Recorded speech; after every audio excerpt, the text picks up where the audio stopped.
All right, so today is Monday, September 23rd. This class is being recorded. So we got a lot to cover today. So I'll apologize in advance. I can't hear anything. I just got back from London after being there for 5 days last night, and my ears are still clogged. I think I must be a little sick or something, but it's just like it's all muffled. So I don't know if I'm shouting. I don't know when you ask questions. I can barely understand you. You might have to like flag me down with a question. So I apologize in advance. But today we're going to cover a couple things. But first and foremost, did anybody have any questions about either of your first two EIC assignments? Homework 2 or 3? All right, so next Monday is your first group project presentation. So you're going to do a 10-minute EIC presentation as a group. It'll be done through PowerPoint. You will turn in a PowerPoint presentation on behalf of your group Monday morning, 10 a.m. Make sure that one person uploads it. You'll make a 10-minute presentation in class for a grade. Make sure everything is in that PowerPoint, including all the screenshots. If you're missing the screenshots, you're going to get a 0. That's bad for your 10% of your group grade, right? You're also going to need to make sure that you cover everything in that presentation in the 10 minutes. It will be timed. We got 6 teams to get through, 10 minutes a team. That's the whole class. So at the end of 10 minutes, I'll be keeping track of time. If you get 10 minutes, you're done. And if you don't cover something, you ran out of time, you're not getting credit for it. So you got to cover everything in the EIC in that 10 minutes. That will include a screenshot and covering the E relative to the economic sensitivity for both the industry and the company and why, right? You'll have to do a current spread and then talk about the 5 forces that explain the spread, talking about all 5 forces. You'll have to talk about the 5 forces in 5 years and why anything might be changing and the impact of the spread. You'll have to talk about whether the company has competitive advantage using numbers. And again, why or why not? And then if that's going to change in 5 years, why or why not? All of that has to be covered in the 10 minutes. This is a group presentation, which means you'll get a group grade. I don't think you're going to have 8 people presenting. You might have 1 to 3. But over the 4 presentations you'll make, all 8 people have to eventually present at least 1 time. So you can choose on behalf of the team who's presenting. Their presentation will equal your group grade. Now, you'll also do a peer review next week on these presentations. And you're going to put in a 0 to 100% score for every person on your team. If 2 or more people on your team say you didn't fully participate in creating and or presenting, then your grade will be lowered. If they say you didn't show up for any of the team projects, I'll give you a 0. Okay, and there's a letter grade gone for the semester. You won't get it back, right? So very important that you participate in the creation of the presentation. Because you're going to be graded on your presentation, I will also tell you that timing matters. So if you chop up the presentation, I wouldn't make the first time you present in front of class next week, right? Because if one part of the presentation goes long, the 5 forces usually goes long, and you don't get the competitive advantage, like you'll lose 3 points to your whole grade for the semester because you screwed up the timing, right? So just make sure that you work on that as a team and practice as a team before you show up, right? You're going to be presenting from this lectern to the class. So practicing is important. If you want to use note cards, that's fine, right? To read off the note cards to make sure you get everything, right? Because getting it right is more important, right? And I'm not going to grade you on how you're dressed up, right? So if you want to dress up like you rolled out of bread in your slippers or flip-flops and come here in shorts, I don't care. That's up to you. I'm going to grade you on what you say and do in front of the class, right? So questions about next week's EIC?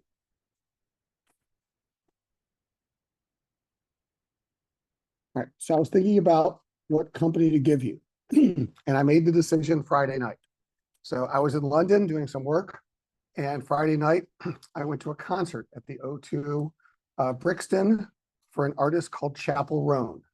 Apparently she just won the VMAs for Best New Artist, and I was confused because she's had a couple of albums for a few years. I don't know, how do you win Best New Artist if you've had albums for multiple years? But that's whatever. She won VMAs, Best New Artist. I saw her in concert. I was probably the 2nd oldest person there, other than Elton John was there. But other than that, like it was like 95% women and me and Elton John, right? But in any event, it was a fun concert. She played for about an hour and 15 minutes. It was loud. It's probably another reason I can't hear anything when I've lost my voice. because we're all singing like Pink Pony Club and Femina. I know there's this dance called Hot to Go. In fact, I'm probably going to be in my cast for a few weeks because I was dancing the whole time when I'm not supposed to be on my cast. And it was packed because it was no seats, standing room only. Right? And the point is, it's one of the more expensive concerts I went to. It was $700 a ticket, but 700 pounds per ticket, $1,000, but $2,000 on 2 tickets. Right? Matter of fact, before seeing Chapel of Our Own last week, I saw Springsteen 2 weeks, week and a half ago at Camden Yards. Those were $400 a seat. Saw the Killers right before that. That was like $300 a seats. I don't know how you guys afford concert tickets anymore. And these aren't even buying them on StubHub. This is like Ticketmaster, which is charging dynamic pricing and the prices for concerts. Matter of fact, I was telling the person I was with that I saw Lady Gaga in 2008 when she just released the Fame Monster right before she blew up at the Palms Casino in Vegas. Same concept. It was standing room only, 3,000 people, and I paid $90 a ticket back then. It wasn't crazy. Like concert tickets have exploded in price. And the companies that are making the money are companies like Ticketmaster and Live Nation. Okay. They're making all the money. Okay. And the business model for artists have changed. Back then, you used to buy their, CD, and that's how they'd make all their money. They tour to get CD sales. Now with the streaming services, they don't make that much money on streaming. All the money is now on touring. So part of the reason why concerts are so expensive is the artist makes a lot more in the concert, and the company selling it has figured out a way to try and make money, not the scalpers. Matter of fact, that's why Taylor Swift is now a billionaire. Her latest tour, she made a killing off of it. And the prices on those tickets were crazy. Olivia Rodrigo's tickets are Taylor Swift level prices now. You want to go see her. And that's the point. So long story short, your EIC is on Live Nation and the music streaming and the live music industry. Okay. So you're going to do an EIC on that. Okay. So basically figuring out the beta, the spread, and explaining that, who's making the money and why and what's going on. So that's where your EIC is coming from. All right. I'll also give you a hint that if you go to Bloomberg and you look up Live Nation, one of the things that I noticed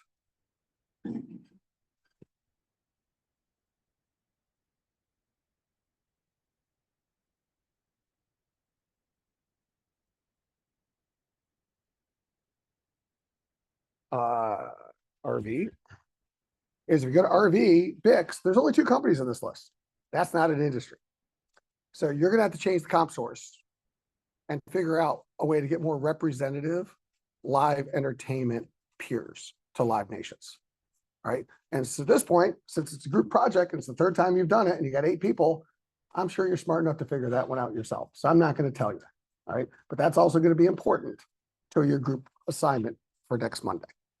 Okay. Now, a TA was just here talking to me right before the class started, and he said, can we help them as TAs? And I said, absolutely. Just don't expect Professor Perfetti to help them. I think they're smart enough to figure this out at this point. All right, so questions about your EIC project, which is 10% of your semester grade that you're presenting for next Monday for 10 minutes as a group on Live Nation and the music industry, live music industry.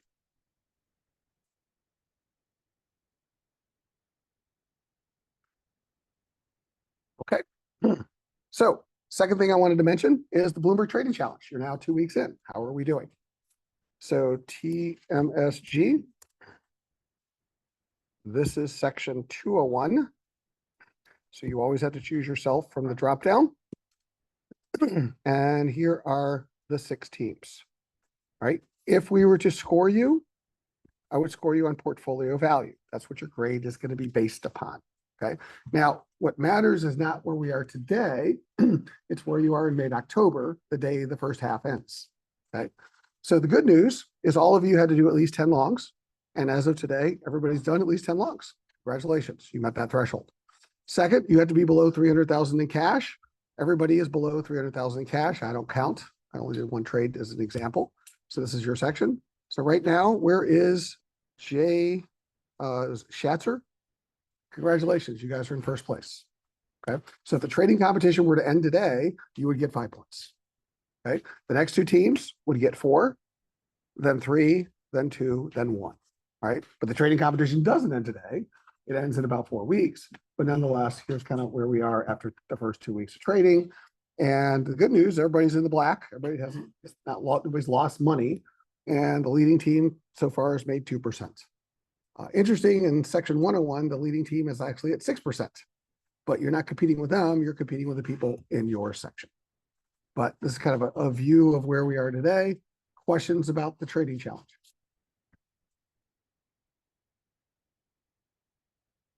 Again, remember, short-term, thinking about stock principles we're talking about in class. And I'll give you an example. So this is an iPhone 16 Pro Max, 1 terabyte, $1,700 phone that I picked up this morning. Okay. Now, here's what's interesting.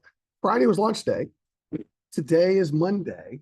I went to an Apple store this morning on the way to class. And when I went in there at 10 a.m., it was empty. There was no line.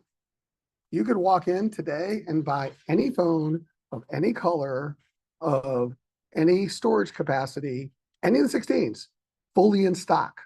You could buy any Apple Watch, fully in stock. All right.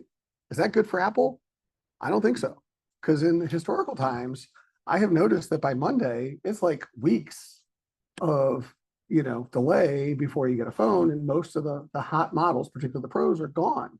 Today, you can just walk into a store and buy one, right? I don't think that's good for Apple. Now, typically on Monday or Tuesday after launch week, they announce, hey, here's where we are on our sales for the first weekend. I'm curious whether we're going to see an announcement from Apple on their sales today, because I don't think that they were as strong as they were probably hoping, given there's a lot of other inventory. I think that's a Bloomberg challenge opportunity, okay? But nonetheless, maybe I'm wrong. Maybe they had blowout sales or just overproduced this year. But nonetheless, those are the types of things you should be looking for when you start thinking about your Bloomberg trading challenge. When there is a difference versus expectation for a company, the market's going to act upon that, and that becomes a trading opportunity. But right now, Apple today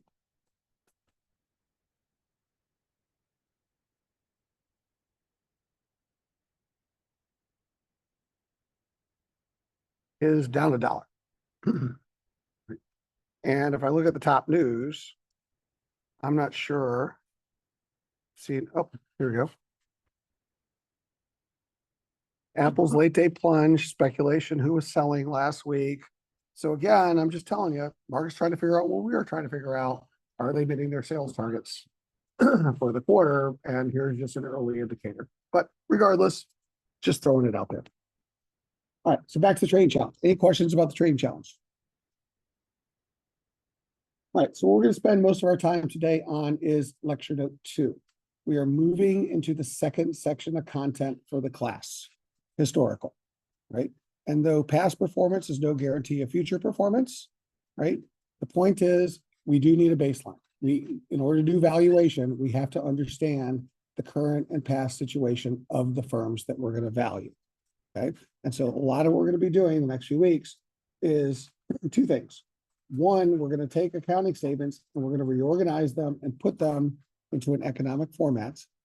And then we're going to analyze that economic format. Matter of fact, that's what I was doing last week when I was in London. I was teaching at Oxford and I was working with a company called UPL. They're a global agrochemical business. So think about selling pesticides to giant commercial farms around the world, right? And the whole point is their CEO is like, look, we're going to measure ourselves on free cash flow and return on capital employed. ROCE is just what the Europeans call ROIC, right? So a lot of what we're talking about here is exactly how companies score, right? And how investors look, right? And so how do we understand the drivers of cash flow and the drivers of ROIC? It's a lot of what we're going to be talking about next, okay? But in order to do that, we're going to have to take accounting statements and put them into a proper format to do that analysis. And I will tell you, this is the hardest part of the class. And this is the part you're going to hate, okay? And so I'm just warning you, that is what you're about to get into. But we're still going to have to do it because it's critical to understanding values of companies. So let's go to the lecture note. Lecture note 2 is in the file section. And we're going to start here. A company is worth the sum of its future cash flows, not its historical cash flows, present value to today. Okay. And the model that we're going to use on the right is called Modigliani Miller. That's what McKinsey uses. And what we're going to do is we're going to say a company is worth the sum of its future cash flows. We're going to break those future cash flows into two buckets. One is going to be called the operating cash flows, and the other is going to be called the non-operating cash flows. We're going to add them together, and that's going to equal something called enterprise value, or EV for short. And is that enterprise value, which can be distributed to the debt and equity holders. Debt gets priority, so we pay them first, and whatever's left goes to shareholders, residual value. Matter of fact, enterprise DCF is this. Take operating and non-operating cash flows, add them together, take your enterprise value, pay off the debt. Whatever's left is equity cash flows divided by shares, share price. Very straightforward. Now, to become that straightforward, we have to take the company's statements and put them into this format. Okay, and that's the hard part, because accountants don't do that for us. We have to learn how to do that ourselves. Right? So to help you with the process we're about to do, and before I forget, attendance, don't forget to sign the sign-in sheet today. I'm going to start at the side of the room.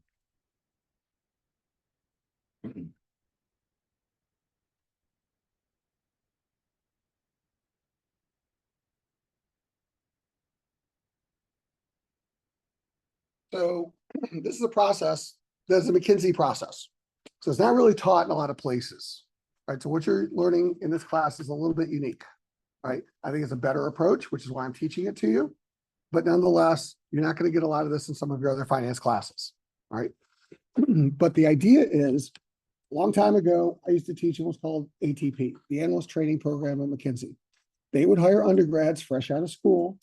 Not a lot of finance and accounting majors. They'd hire a lot of poets and physicists and engineers and basically just smart kids. And they'd send them through a 30-day boot camp called the Analyst Training Program to teach them business in a box before they turn them loose on their clients. Okay. And I was 2 days of the ATP teaching finance. So I had to learn in a very short period of time how to teach people who didn't even know what accounting was, accounting and financial analysis and valuation. Okay. And I'm going to use some of the tricks that I use in ATP with you. And one of the things I did is we taught around this mnemonic, which is McKinsey's approach. And I created a mnemonic for Modigliani Miller. So this is language only in this class. You start using this language, other classes will look at you like you're crazy, right? But I think it will help you. So in this class, we are going to call operating cash flows ones. In this class, we're going to call non-operating cash flows twos. In this class, we're going to call interest-bearing debt cash flows 3. And in this class, we're going to call equity cash flows 4. Therefore, enterprise value is 1 plus 2. Enterprise value will also equal to 3 plus 4. Matter of fact, enterprise DCF, 1 plus 2 minus 3 equals 4. Okay? And it'll just be a way to help you kind of keep everything together and understand it.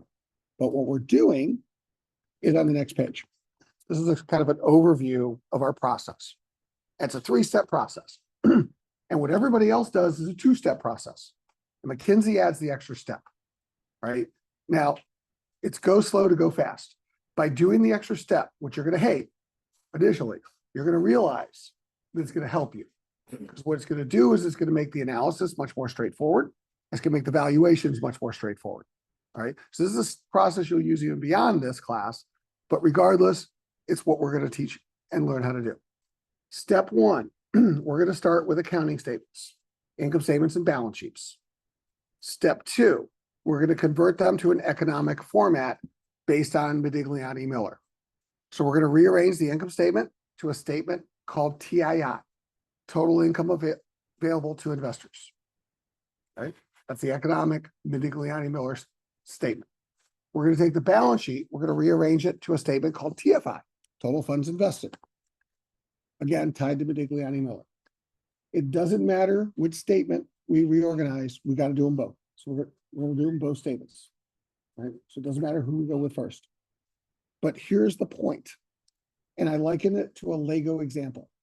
So if you're playing with a Lego toy and you take a Lego toy and you rip it apart and you put it together as something else, when you finish, there can't be any Legos left on the floor. which means all the items on the first statement have to be accounted for in our reorganized statement, and it still has to balance. In this class, an unbalanced statement will not be graded. Full stop. You will get a 0. Okay, before they look at anything else. There is no partial credit. Right? I was telling the last class, I made a mistake. My statement didn't balance. And I showed them, because it didn't balance, that I made the mistake, and I went back and I corrected the mistake.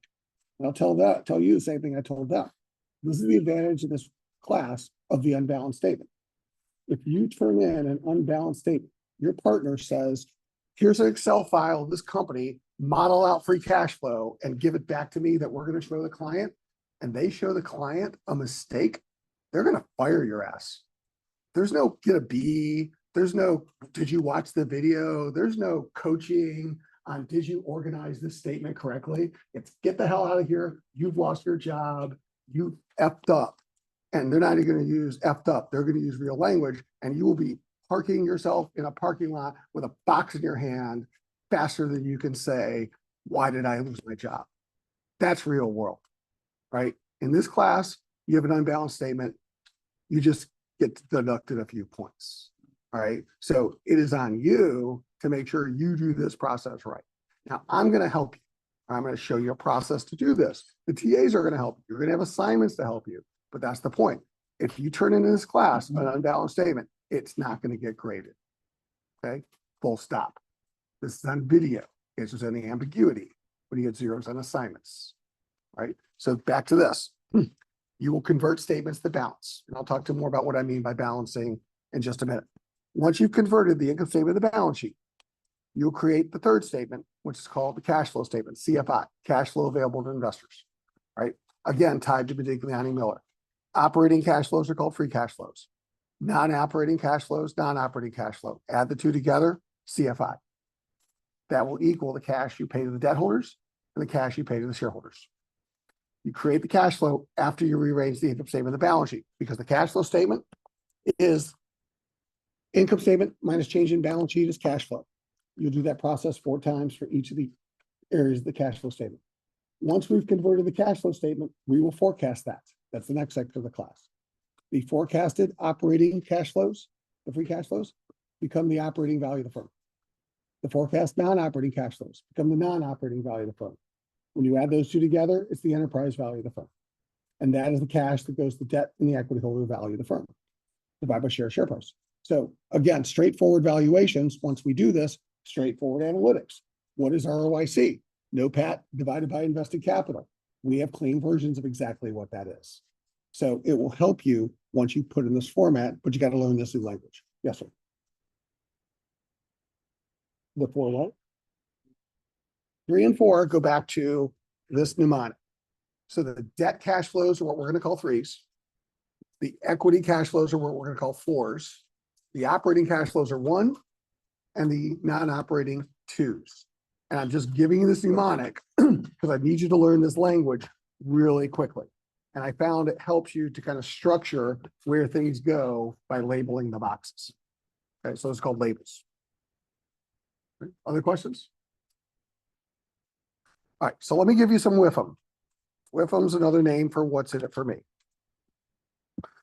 Bloomberg and all the other textbooks and all the real world calculate ROIC differently. Okay, everything we've done this semester, the Bloomberg way, is based on what I call traditional ROIC.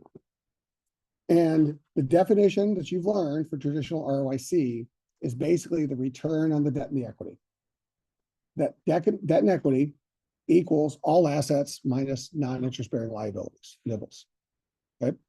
And what it really represents is what I would call an average ROIC.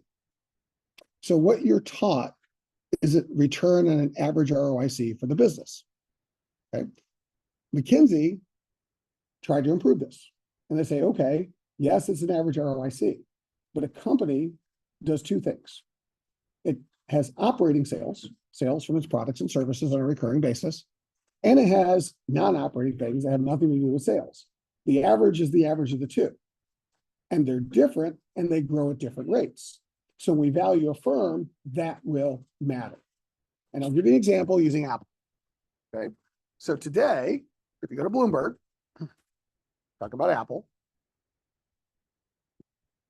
and you go to Apple, and you go to RV, and just like in your assignment so far, you get a custom.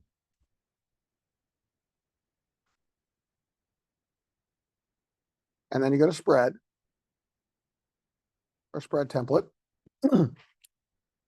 And I need like dramatic music to pause. It takes a second for it to load. So Bloomberg should like play something like I was doing. Like HOTTOGO. Anyways, so last year, Apple's ROIC 60.27%. Okay. If we were doing valuation and we were to assume that this continues, that Apple's current business model continues, we would say that Apple continues to make 60 cents per dollar of investment. And if we forecasted 60 cents per dollar investment and a growth rate, we would get a value of Apple. Okay, key value drivers. Right. But here's the problem. When Apple sells you an iPhone or a computer or a watch or an iPad, they're not making 60 cents per dollar. They're making a lot more than that. And Apple has two businesses. They're the business that sells their products and services, which makes more than 60%. And if I go to FA,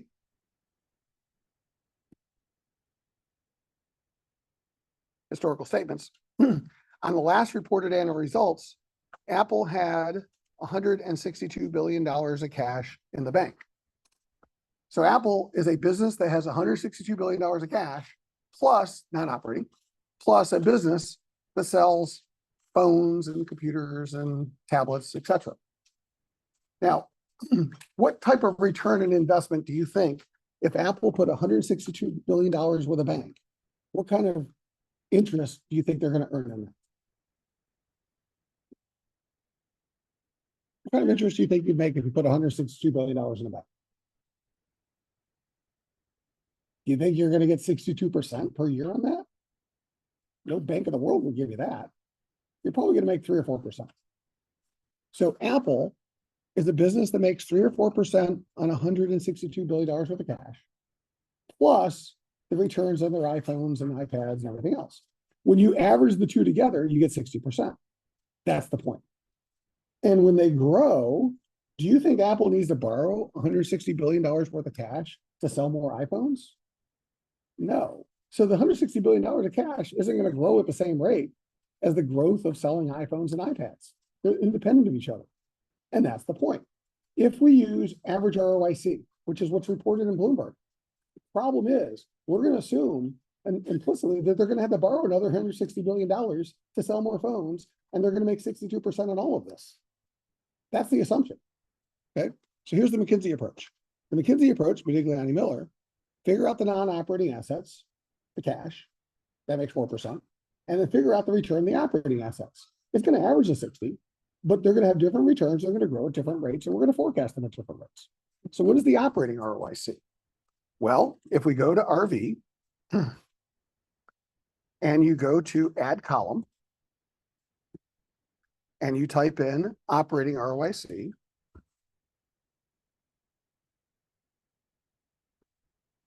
you find that last year, the operating ROIC, the operating profit divided by the operating capital that makes the phones and the other stuff, actually had a ROI of 604%.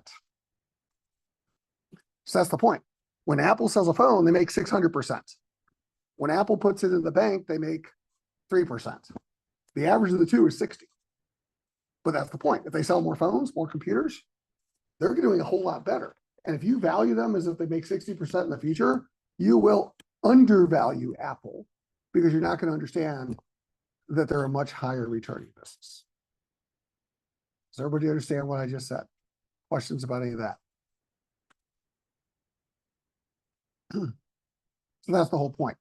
We have to figure out what on the income statement balance sheet is operating and what on the income statement balance sheet is non-operating. We're going to value them both. That's where we're going to start. And I'll give you an example. The genius of Apple, this phone that I bought for $1,700, how much does it cost Apple to build the phone. What's their cost of goods sold? So if it's $1,700 the list price, how much did that phone cost Apple to make? Everybody know? About $450. They're $450 to make the phone. They sell it for $1,700. The average cost of an iPhone 16 is going to be somewhere between $400 and $450, depending on the model. The most expensive model is $450. The cheapest models are $400, and they're going to sell them to you from $900 to $1,700 today. Huge margins at scale, and you're going to pay it like me as an iSheep. Okay, that's Apple, right? So huge margins. The genius of Apple is how do they make the phone for $400? Somebody know? Does Apple actually make this phone? Who makes it? Apple actually doesn't make its phones. Who makes it?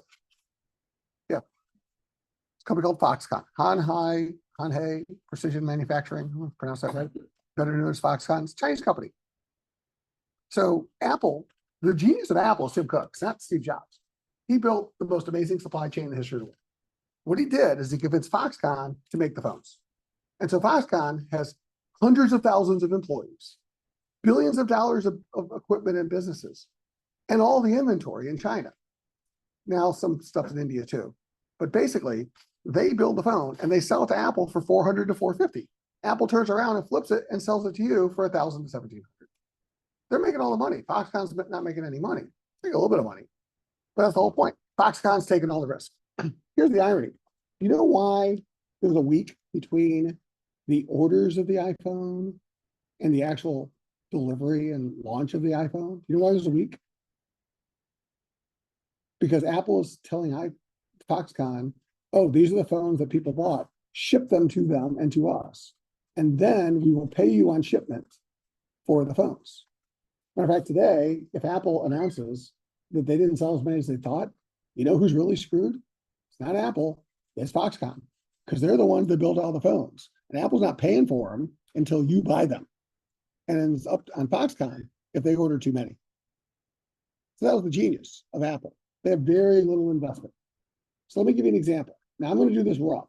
We're going to do this right, but I'm going to show you some rough data, even if we're riffing off of a statement. How do you make 600%? So go to FA in Bloomberg and go to the income statement. So last year, on an annualized basis, their operating income was 114 billion and change. So 114. Everybody with me? All right. Apple's tax rate, called guidance,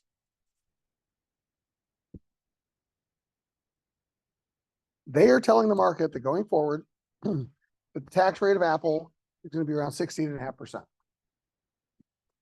Okay, that's their guidance. All right, we're going to pay about 16.5% in taxes. So I can't do math, so I need help. So what was the profit, pre-tax operating profit? What was that number? 114? I'm going to round off and say 17% taxes. So somebody take 114 and multiply by 0.83. 114 times 0.83. That is an approximation of Apple's NOPAT. Profit times 1 minus tax rate. How much? 94.6? All right, we're going to round off and say 95. Is that right? So, 95? All right, so remember this number, 95 billion of NOPAT. Very important number, somebody remember that. Okay. Now we're going to look at the invested capital. But when we look at the invested capital, we're going to look at the operating invested capital. The main things they use to build their products and services. Working capital, PP&E. Start with working capital. We're going to go to the balance sheet. Last reported period, Apple had accounts receivable, 29.5 billion. We're going to round off. We're going to call that 30. So they got 30 billion in receivables. Apple has inventory, 6 billion. 30 plus 6, 36. 6 billion in receivables generating, or sorry, inventory, $380 billion worth of sales on $6 billion worth of inventory. Because Apple has very little inventory. They don't take ownership for it. till Foxconn ships it to them. So they got a few days of inventory in transit and a few days of stuff in stores. That's it. That's Apple. So 36 minus accounts payable, working capital. Today, their accounts payable, or at the time of their statements, was 63 billion. So what's 30 minus 63? Negative 30 minus 63, negative 27. They have negative $27 billion of working capital.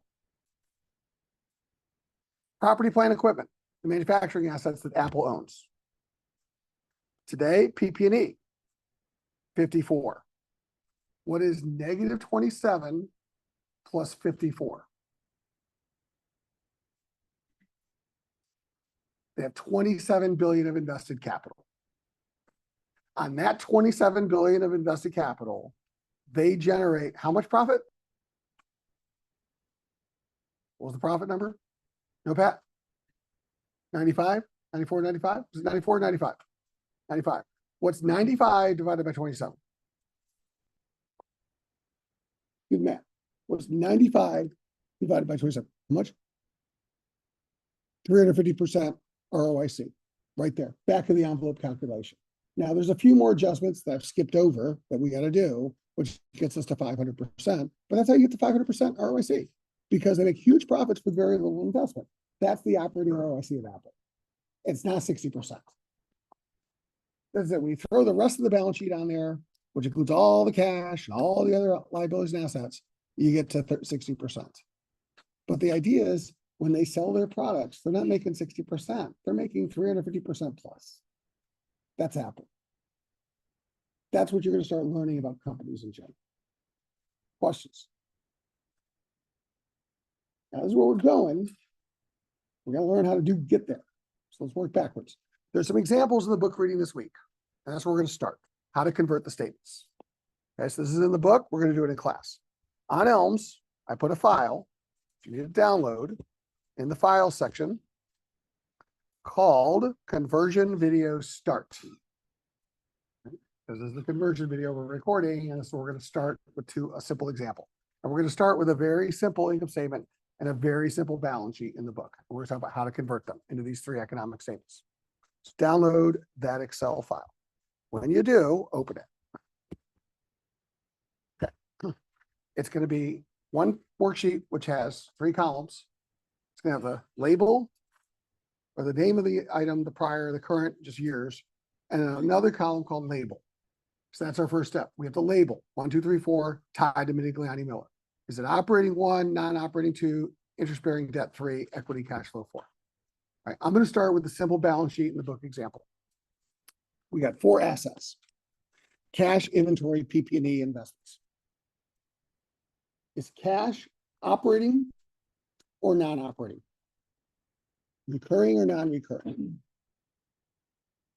What do you think? Usually it's non-operating, okay? However, it can also be operating. So it's a little tricky to be a 1 or a 2, okay? So here's the point.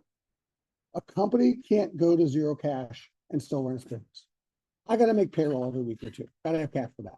I got to pay vendors and suppliers, right? So I cannot operate at zero cash. Companies don't go bankrupt at zero cash, right? Because I got to keep some of the cash just to run the business day to day. It's actually part of my working capital. That's called operating cash. Net debt is a fantasy. All right, you learn a concept called net debt. Take the debt, subtract the cash, net debt. That assumes you could pay out all the cash. You can't. You can never pay all the cash. Even if you went bankrupt, you couldn't pay all the cash to the debt holders. If you go bankrupt, who's the first person that will get paid, court mandated, in a bankruptcy? They'll freeze your cash. Who's the first person that gets priority on cash in a bankruptcy? Before anybody else, the lawyers. The court sets aside cash to pay the lawyers in bankruptcy. They're the first people to get paid in cash. The lawyers get paid first. They pay themselves. Second, the employees. Unpaid wages get paid next. Third, IRS. The tax authorities get paid any unpaid taxes. Those three people get paid before bondholders see dime number one. Then secured bondholders, unsecured bondholders, preferred shareholders, common equity. Equity is the last to get paid. That's why you go bankrupt and things have already gone to hell. Shareholders often don't see anything, right? What I'm telling you is even in a bankruptcy, you can't pay all the money to the bondholders. And if you try to before bankruptcy, the judge would claw it back. So the point is net debt's a fantasy you're taught to analyze. And you're going to learn that in this class. So that's the whole point. There's some cash you can never pay out. It's called operating cash. That's a 1. And the cash that you can pay out is called excess cash. That's a 2. The way McKinsey starts is they're going to call it all operating. So for purposes of the simple example, 1, but your homework assignment next week is going to have 1s and 2s for cash. Inventory, is that operating or non-operating? What do you think? Inventory. It's operating. It's what we do. We build products that we sell to customers on a recurring basis. Operating, 1. The plant that we build it in is also operating because we're making our recurring products in our plant. So PP&E, operating, 1. Microsoft owns a piece of ChatGPT. All right. They don't run it. They own like 20 or 30% of it. They give them billions for it and they make a profit off of it, but they're just passive investors. Is that operating or non-operating? That's a non-operating investment from Microsoft's perspective. That's an equity investment called a 2. So we've labeled the 4 assets. We don't label the totals. Next, we got to label the liabilities and equity. Accounts payable, money I owe my suppliers that I haven't paid them. Is that operating or is that interest bearing? Do companies pay interest on accounts payable? You shouldn't. No, they do not. So that is an operating liability. It's a 1. I owe money to my banks or bondholders that I do have to pay interest on. Is that debt operating or 3, interest-bearing debt? That's a 3. That is interest-bearing debt. So if it has interest attached to it, it's a 3. If it doesn't have interest attached to it, it's a 1 or a 2. Retained earnings, where does that come from? What generates retained earnings? That's the net income after the dividends. Net income goes to shareholders. Retained earnings belongs to shareholders. That's equity. That's my 4. That's my equity investment in the firm, 4. So on this simple balance sheet, we put in our 1, 2, 3, 4s. Okay. So now, next step, convert to the TFI. So you can create a worksheet called TFI. Make it bigger so you can see.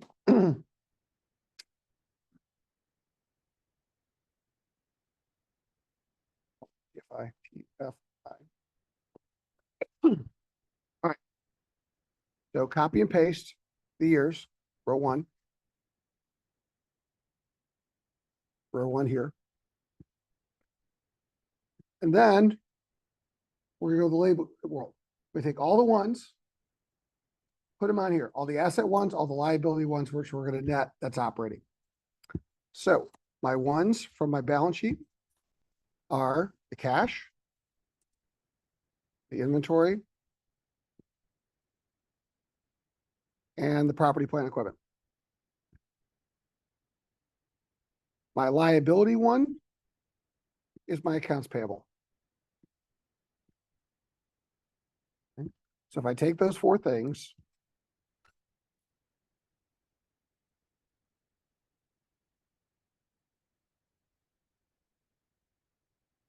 and paste them down,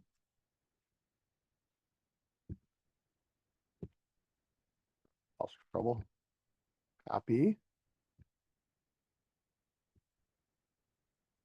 Those are my 4 1s. Matter of fact, this is the whole point. Go to the first statement, count. Oh, I got 4 1s, 1, 2, 3, 4. Go to the converted statement, count 1, 2, 3, 4. I should have 4 on both sides. So what is my operating invested capital. And I'm going to start calling this operating because I want to distinguish between what Bloomberg calls invested capital and what we're going to call invested capital.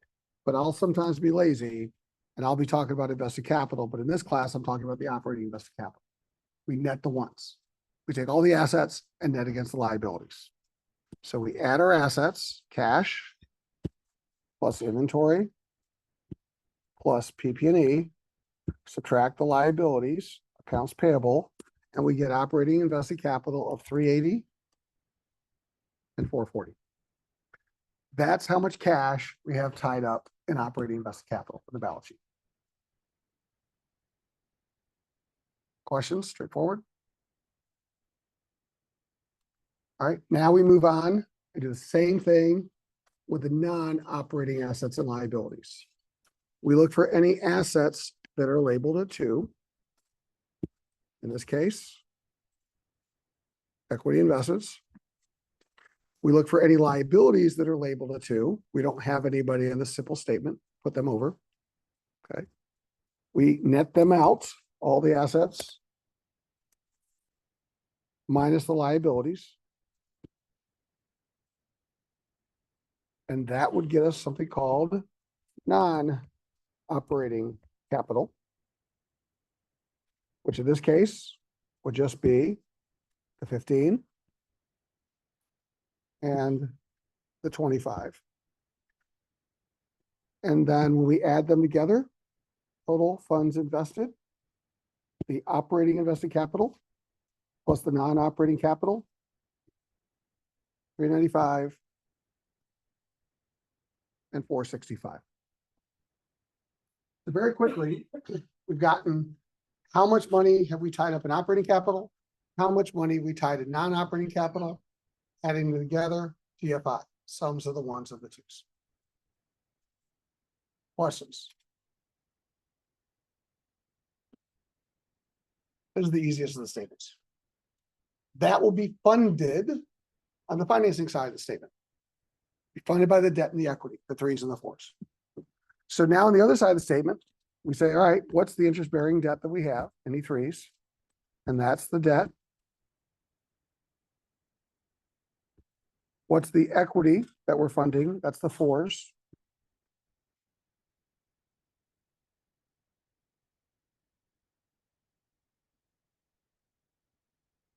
When we add our 3s and 4s together, debt plus equity, we're financing 395 with 395. We're financing 465 with 465. Statement must balance. This is what I mean by balancing statement. Both sides, both the investment and the financing, have to equal each other. Always, every statement in this class. Not balancing is a mistake. But that's the whole idea. I have 395 and 465 in investment. How much was operating? How much was non-operating? I have 395 and 465 was finance. How much was debt? How much was equity? They will be equal. So kind of like the balance sheet balances, just reorganized. Questions about TFI?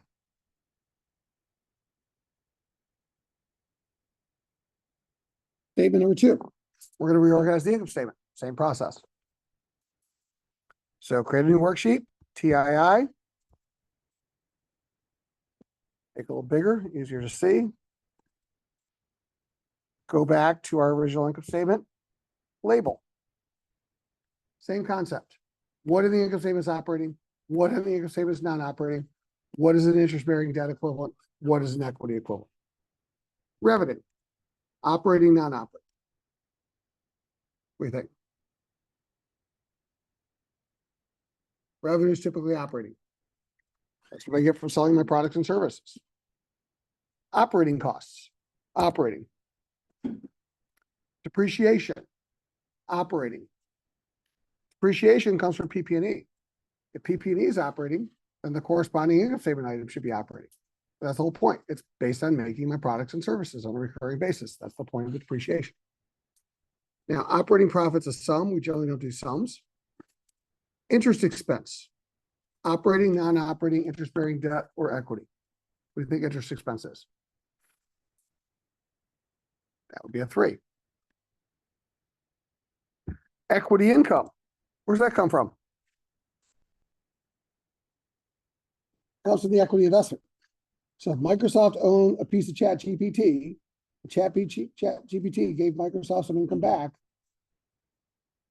would that be operating, non-operating, debt, or equity? It's not going to be a 4. It's going to be a 2. It's non-operating income, comes from the non-operating investment. So if I have a non-operating investment, it's going to generate non-operating income. 2s, 2 and 2. I'll give you another one, tricky. If I have interest expense, we call that a 3. What if I have interest income on excess cash? What if Apple is earning interest expense on the $160 billion worth of cash in the bank? What is that? That's actually a 2. They're earning interest income on excess cash. If the excess cash is a 2, the interest income's a 2. It's not a 3. So net interest expense is also a fallacy because it's mixing a non-operating item with an interest-bearing item. So people take these shortcuts in the real world. It's not a question of right or wrong. It's shortcuts they take. Here, you're going to understand that they're taking a shortcut and you're going to understand what they did. But specifically, that's a 2 and a 3 being mixed together. Profit before tax is a sum. Tax is a little bit of a trick because we're going to take all the taxes and we're going to move them to each of the areas. So taxes are 1, 2s, and 3s. Net income. Who's that belong to? Is that 1, 2, 3, or 4? Who gets the net income? It's a 4, shareholders. That's equity. Here is where the TII ends. It ends with net income. It ends with the end of the income statement. Now down here at the bottom, I'm going to give you dividends because you'll need that for a cash flow statement, for cash flow impacts. Who gets the dividend? Is that a debt cash flow or an equity cash flow? That's eventually going to be an equity cash flow, dividends or 4s. Okay, so we've now labeled everything. Right? I've given you a 25% tax rate. So now we're going to go to our TII and we're going to start recreating the statement. So again, row 1 is the years. Just copy row 1 over. Prior, current, label.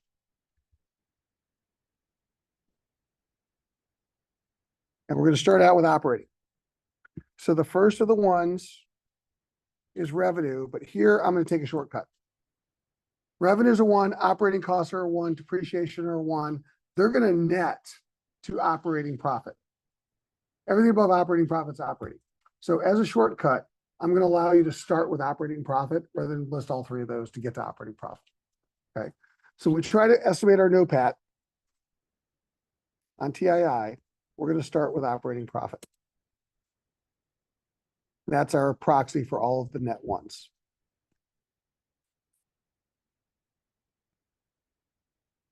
Now, if we were to report 280 million of operating profit, we would have to pay tax on the operating profit.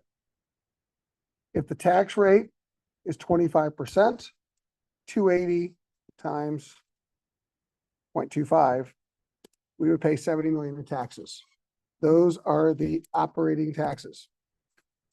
Operating profit minus taxes, it's called NOPAT or NOPLAT. 280 minus 70, we'd have 210 of NOPAT.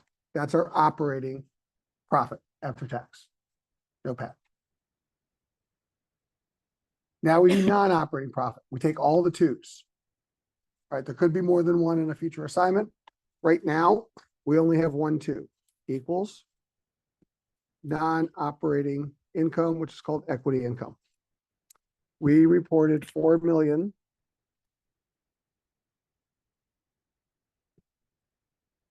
of equity income. That's not operating. If we were to report 4 million of equity income, tax on equity income equals the 4 million times our tax rate of 25%. We would pay $1 million in tax, which would give us our after-tax equity income of 3 million.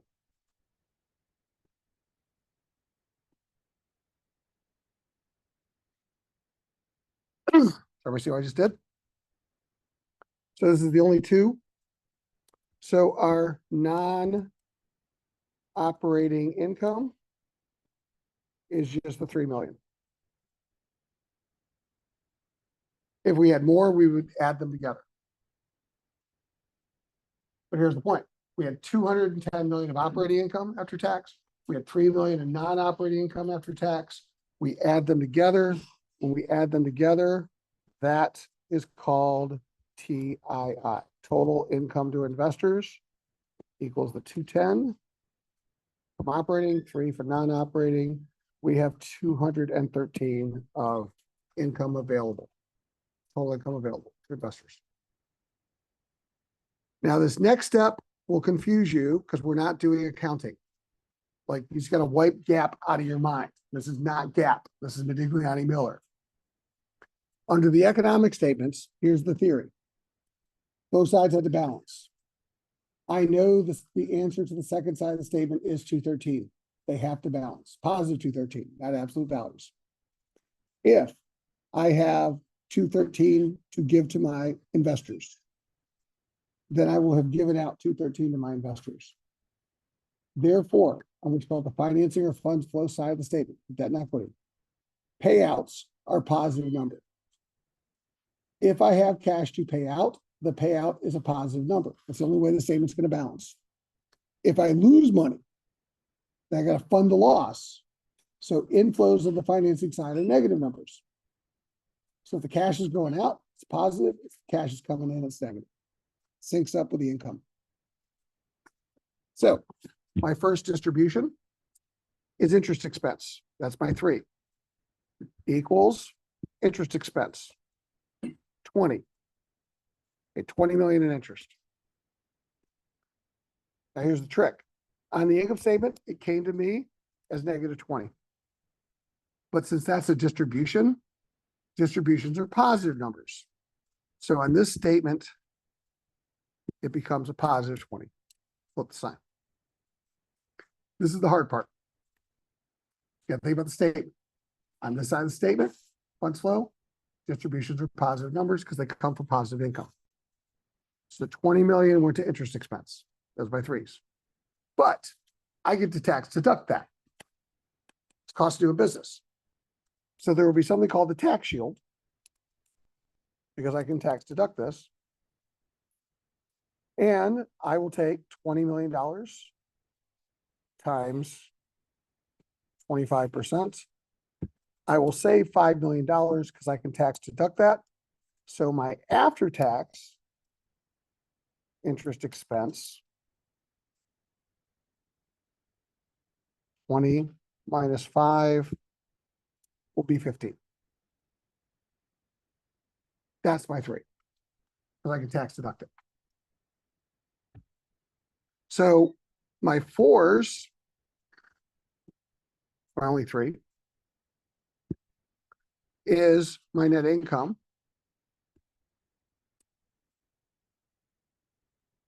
I'm giving 198 to my shareholders. I'm giving 15 net to my bondholders. My total TII, 215 plus the 198, 213. I made 213. I distributed 213. I made 213, 10 from operating activities, 3 from non-operating activities. I distributed 15 to the bondholders, 198 to the shareholders. I distributed 213. Statement balances. Questions?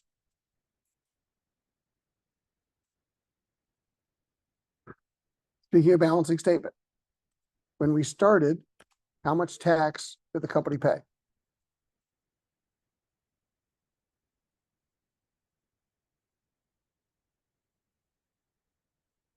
How much tax did the company pay? 66. Okay, we should still pay 66 in taxes. How much tax did the company pay from operating activities? 70, right? How much tax the company pay for non-operating activities? 1. What's 70 plus 1? 71. How much tax the company save by having interest expense on a tax shield? 5. What's 71 minus 5? 66. So you're still paying the same amount of taxes, but we're going to look at which part of the firm was impacted by those taxes. That's Modigliani Miller versus accounting. So you're still going to end up with the same taxes. You're still going to end up with the same income. You're still going to end up with the same balance sheet. We're just rearranging things to the proper area. Be great if the accountants did it this way, but they don't. All right, that's the rearranged income statement. Questions about the income statement or balance sheet? Now that we've rearranged the income statement and the balance sheet, we'll go back to our PowerPoint. We're going to now create statement number 3, which is cash flow, CFI. Cash flow available to investors. This is the cash that we generate that we can pay out to investors. We can't get to this statement until we create the first 2, because cash flow is cash for the income statement minus change in the balance sheet. That's how you create cash flow. We're going to do that process 4 times. So starting out with free cash flow, which is operating cash flow. Create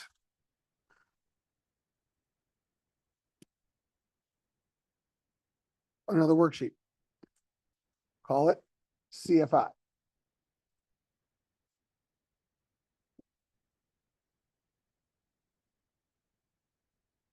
First row, years. Column 1, row 1, copy, CFI, paste. All right. And usually, because third statement, I usually put it at the end. All right. Operating free cash flow. Cash for the income statement. That's on my TII. That is my NOPAT. My operating profit after tax.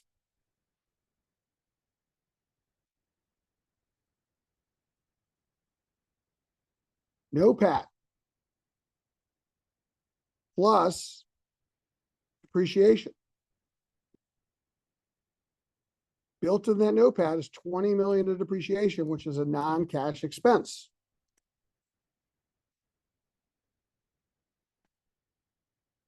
NOPAT plus depreciation is called gross cash flow, which is the cash coming from the income statement. If I add depreciation, I'm not going to add a negative 20, so I do have to flip the sign. So 210 NOPAT plus 20 in depreciation is 230 million of gross cash flow. Got to add back the non-cash item. It's my cash for the income statement. Minus reinvestment in the balance sheet. Change in balance sheet. That is my gross investment. The formula for gross investment is you take your end invested capital minus your beginning invested capital plus depreciation. That's the formula for gross investment. So we ended with invested capital 440. We began with 380 plus depreciation of 20.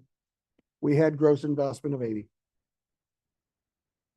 So we basically put 80 million back into the balance sheet. That gets us operating free cash flow.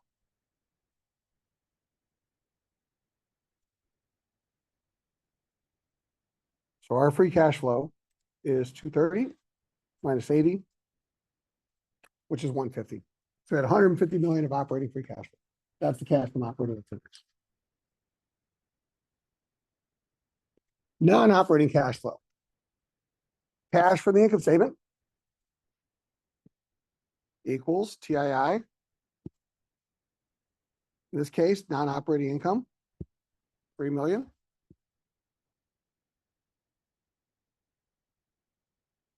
That's our twos. Change in non-operating assets and liabilities on the balance sheet equals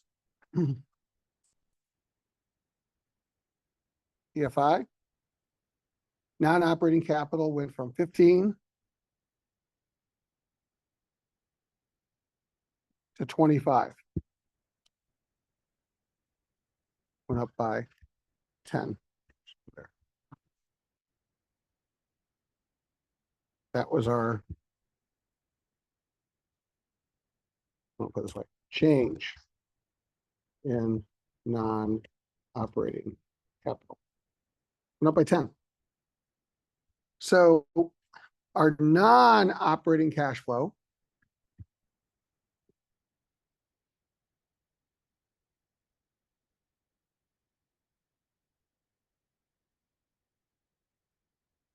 is 3 a profit minus 10 investment in the balance sheet is negative 7 million.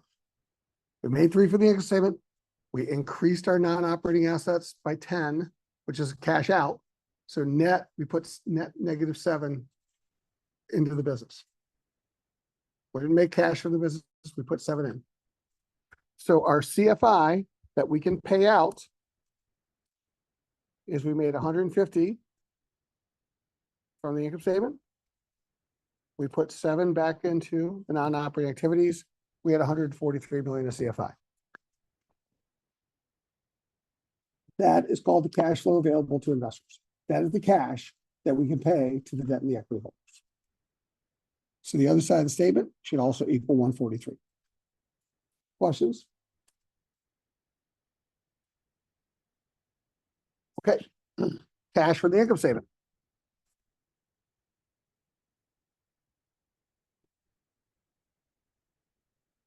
Equals to the debt holders.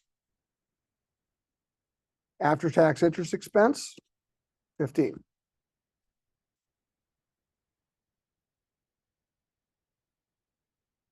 Paid 15 million to our bondholders in interest. Change in debt.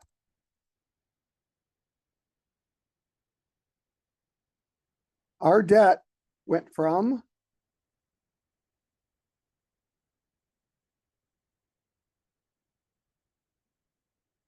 $225 to 200. We basically paid off 45 million of debt.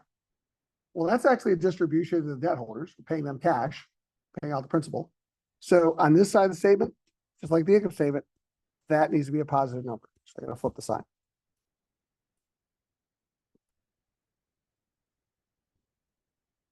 This is where your statement gets tricky. You got to learn these rules of economic statements. So I paid 15 million of interest. I paid off 25 million of principal. That was the cash to the debt holders. Now, second trick. When I get to my shareholders, the cash payment to the shareholders from the income statement is not the net income. The net income is not the distribution in cash to the shareholders. The distribution in cash to the shareholders is the dividend. So on this statement, it's dividends. On the TII, it's net income. Okay, 'cause now we're doing cash flows. So the dividends, this is the trick, equals. We paid 103 million in dividends.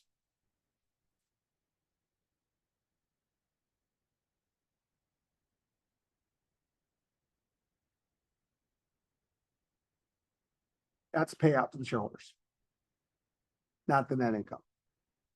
So on this statement, you don't put net income on here, you put dividends on here. On the TII, you don't put dividends. It's not part of income statement. You balance it with the net income. That's a trick.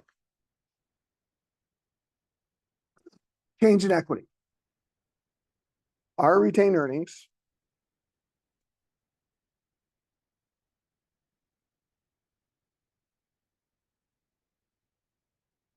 went from 170 to 265.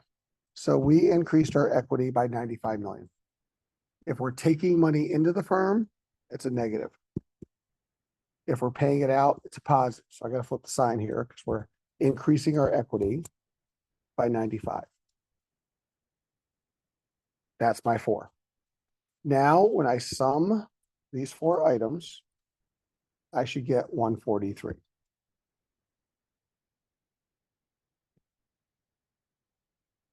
If I didn't get 143, I made a mistake. I need to correct my mistake because a non-balanced CFI is an invalid answer. So maybe I had the sign wrong on retained earnings.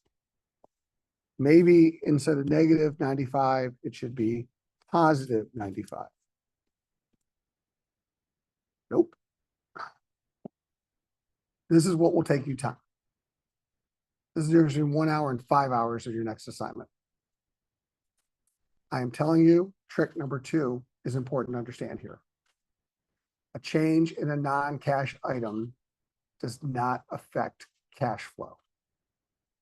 Retained earnings is a non-cash account. A change in retained earnings has no impact on cash flow. So the second trick of equity is retained earnings is not part of the cash flow statement. If you try and put it on there, your statement will never balance. When we take it off, it balances.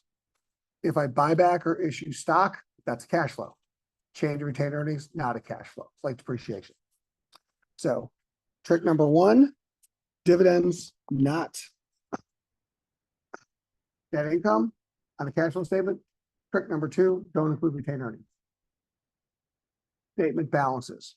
I made 143 in cash. I paid out 143 in cash. My statement balances. Questions?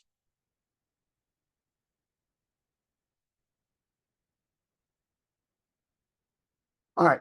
This is going to be your next homework assignment. The difference is for homework 4, when you go to assignments, homework 4,